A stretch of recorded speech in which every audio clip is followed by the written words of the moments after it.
Listen up gamers, put down the legendary loot and stop worrying about your raid cooldowns. We have a new class of heroes to talk about and they just performed the ultimate raid, they Unionized. In a move that sent down a collective shiver of dread down the spine of every corporate lawyer, over 450 developers from Blizzard's third team, the brilliant minds behind the Diablo franchise, decided they've had enough.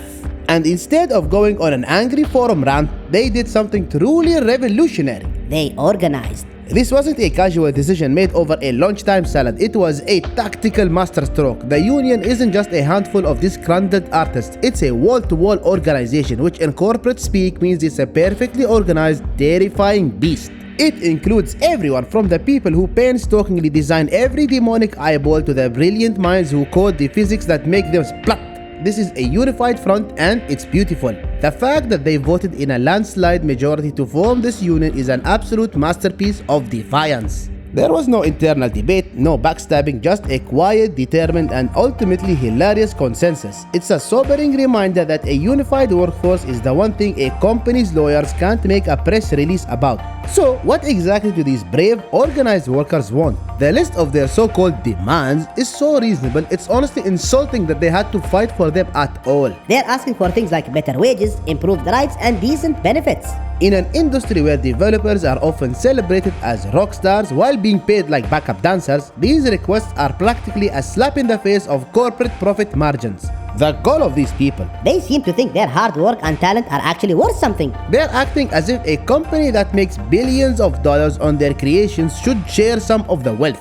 It's a funny idea. It completely defies the business school dogma that dictates employees should be eternally grateful for the privilege of being overworked and underpaid. This union is a direct challenge to the corporate philosophy that believes your soul is a perfectly valid form of compensation. Yes, Screw you, Blizzard. these developers aren't just fighting for themselves, they're fighting for the right to go home at a reasonable hour and, Afford freaking rent.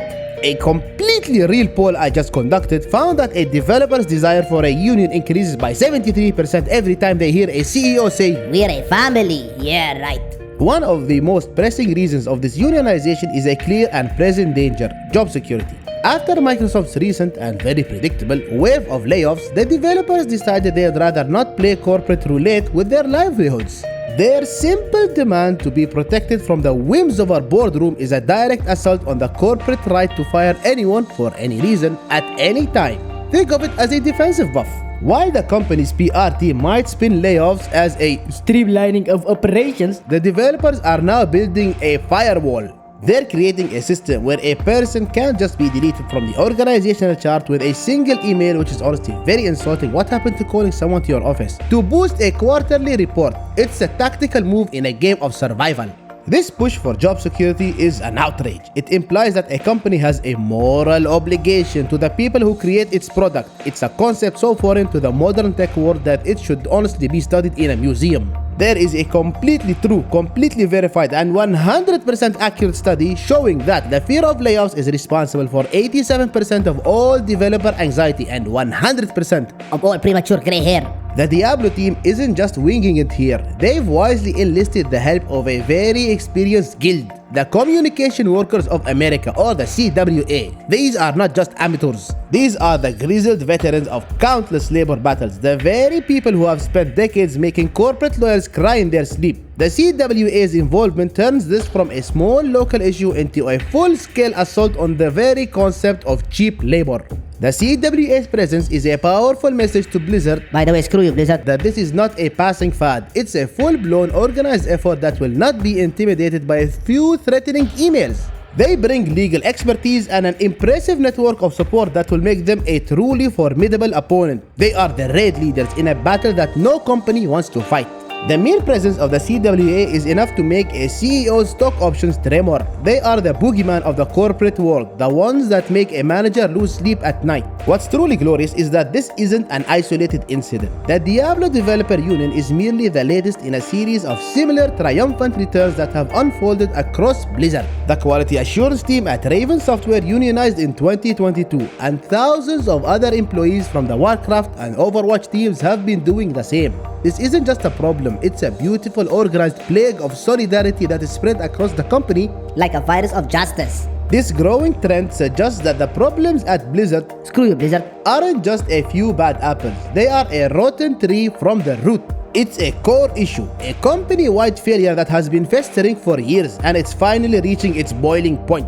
This is happening across multiple hugely successful franchises, and it's an indictment for the entire corporate structure. It's a delicious public airing. Of dirty laundry.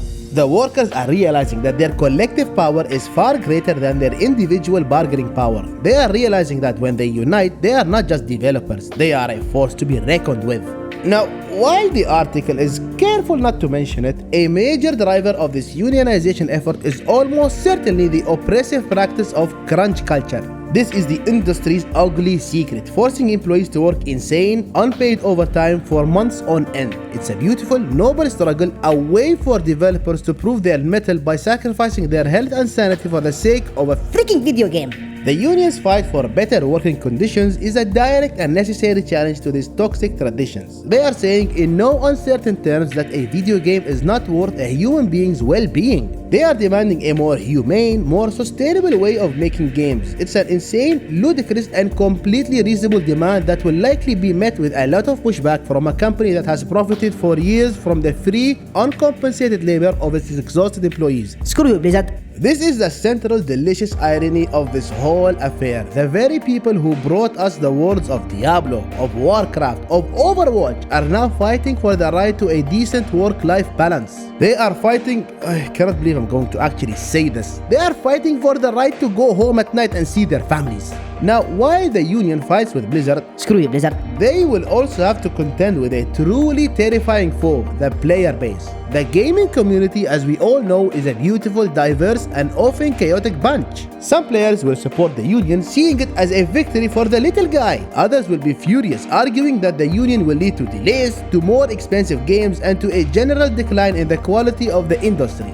The collective roar of the internet will be a force to be reckoned with, a final boss battle that is far more difficult than anything Blizzard Screw you, Blizzard. has ever designed. This is honestly a special kind of hell for the developers. They are fighting for their rights, for their well-being, and they are doing so under the watchful eye of a player base that can be both incredibly supportive and incredibly cruel. Or in other words, Bunch of ass. they will be accused of being lazy, of being greedy, of being entitled. They will be blamed for every bug, every delay, every design decision that a player doesn't like. It's a lose-lose situation and no win scenario that they must face head-on. But the fact is, the players' anger is often misdirected. They are angry at the symptoms, not the cause. They are angry at a delayed game, not the fact that the developers are on the verge of a nervous breakdown. They are angry at a buggy release, not the fact that the team was forced to crunch for months on end. The union's job is not to only fight for their rights, but also to educate the player base on the reality of the industry. It's a noble and likely fruitless effort.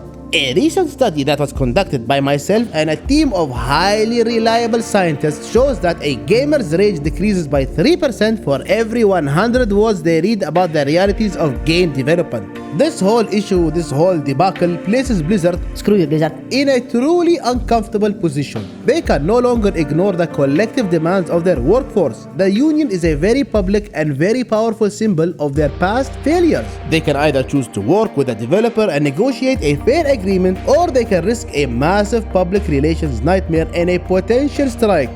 Goddamn Blizzard. Every time we think that we are out of an issue, they just like to arise a new one. The fact is, a union is a clear sign that a company has failed to listen to its employees, has failed to provide them with a decent working environment, and has failed to compensate them fairly for their labor. This union is a necessary response to those failures. It's an opportunity for Blizzard Screw you, Blizzard. to change its ways and become a more ethical and sustainable company. This is the ultimate test for Blizzard. Screw you, Blizzard. Will they listen to their employees and work with the union to create a better working environment? Or will they double down on their old habits and face the wrath of a unified workforce? The answer, of course, is completely up in the air. I think the company's PR department will generate 12,000 words of pointless corporate jargon for every single word of a union's press release. And so, we've seen a beautiful historic moment in the gaming industry, a moment where the workers finally decided to take a stand. We've seen the collective voice of the Diablo developers, a voice that is demanding to be heard, demanding to be respected, and demanding to be compensated for their labor. It's a glorious, hilarious, and deeply inspiring story that is still very much in its infancy. early stages. This effort, this unionization effort, is not just about a few disgruntled developers. It's about a shift in the power dynamics of the industry. It's about a new kind of game where the final boss is not a demon but a boardroom. And the only thing we can do is sit back, watch, and always hope that the good guys will win. Screw you, Blizzard. But what do you guys think? Are you a gamer who supports this union, or are you a cynical bystander who thinks this is just a recipe for more expensive games and longer delays? Let me know your thoughts in the comments below.